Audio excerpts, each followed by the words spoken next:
আহমদ ইবনে হাম্বল তো অবাক, আনতা মুস্তাজাবুদ দাওয়া, তুমি মুস্তাজাবুদ দাওয়া রুটিওয়ালা। আমি এত বছর হাদিস পড়াই, আমিও তো মুস্তাজাবুদ দাওয়া না, আর তুমি রুটি বেচো বাজারে, তুমি মুস্তাজাবুদ দাওয়া, তুমি দোয়া করলে সব কবুল হয়ে যায়।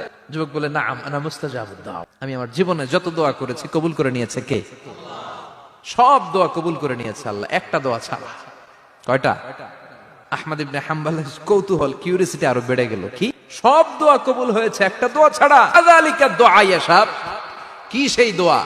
যুবক এবার বলতে শুরু করলো, আমার জীবনে যে দোয়াটা আল্লাহ কবুল করে নাই সেটা হচ্ছে, আমি আল্লাহর কাছে অনেক চেয়েছি, অনেক দোয়া করেছি যে আল্লাহ, শুনেছি এই জামানার সবচেয়ে বড় মুহাদ্দিস, তার নাম নাকি ইমাম আহমদ ইবনে হাম্বল। আল্লাহ, তোমার কাছে আমার চাওয়া, আমি যেন এই ইমাম আহমদ ইবনে হাম্বলের দেখে মরতে পারি, আমি যেন ইমাম আহমদ ইবনে হাম্বলের হাতে হাত রেখে মুসাফা করতে পারি, আর তার কপালে একটা চুমু এঁকে দিতে পারি। আহমদ ইবনে হাম্বল আবেগপ্রবণ হয়ে গেলেন, চোখের পানি ছেড়ে দিলেন, বললেন, যুবক, তোমার এই দোয়াটাও কবুল হয়ে গিয়েছে।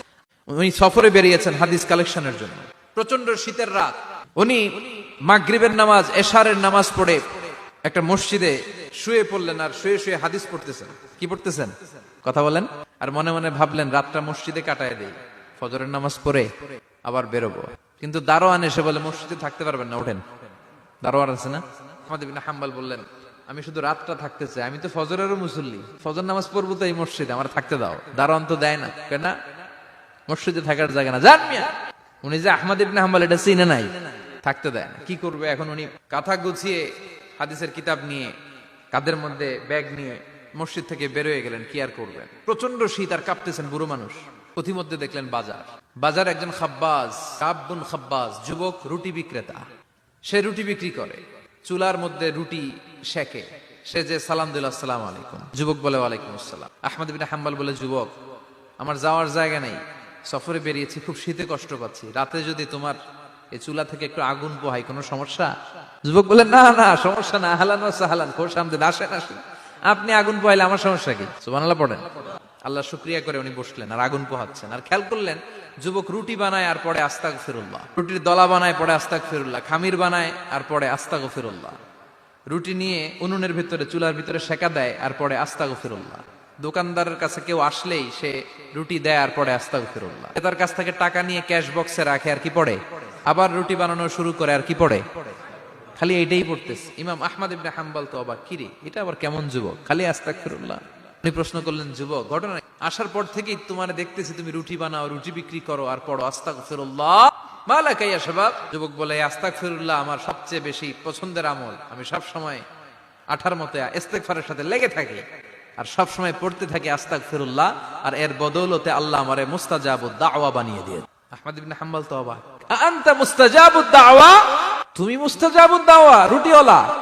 আমি এত বছর হাদিস পড়াই, আমিও তো মুস্তাজাবুদ দাওয়া না, আর তুমি রুটি বেচো বাজারে, তুমি মুস্তাজাবুদ দাওয়া, তুমি দোয়া করলে সব কবুল হয়ে যায়। যুবক বলে, নাম আনা মুস্তাজাবুদ দাওয়া, আমি আমার জীবনে যত দোয়া করেছি কবুল করে নিয়েছে কে? সব দোয়া কবুল করে নিয়েছে আল্লাহ, একটা দোয়া ছাড়া। কয়টা? আহমদ ইবনে হাম্বলের কৌতূহল, কিউরিসিটি আরো বেড়ে গেল। কি?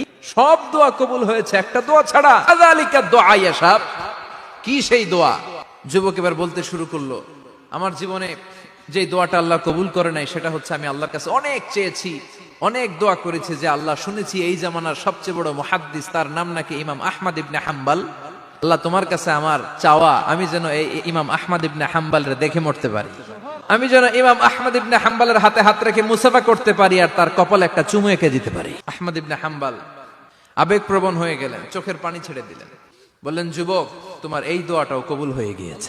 আহমদ ইবনে হাম্বলের দেখার, সাক্ষাৎ পাওয়ার জন্য আহমদ ইবনে হাম্বলের বাড়িতে তোমার যাওয়ার দরকার নাই, আহমদ ইবনে হাম্বল তোমার দরবারে ছুটে এসেছে। আনা আহমদ ইবনে হাম্বল মুহাদ্দিসুদ দাহর, আমি নিজেই আহমদ ইবনে হাম্বল।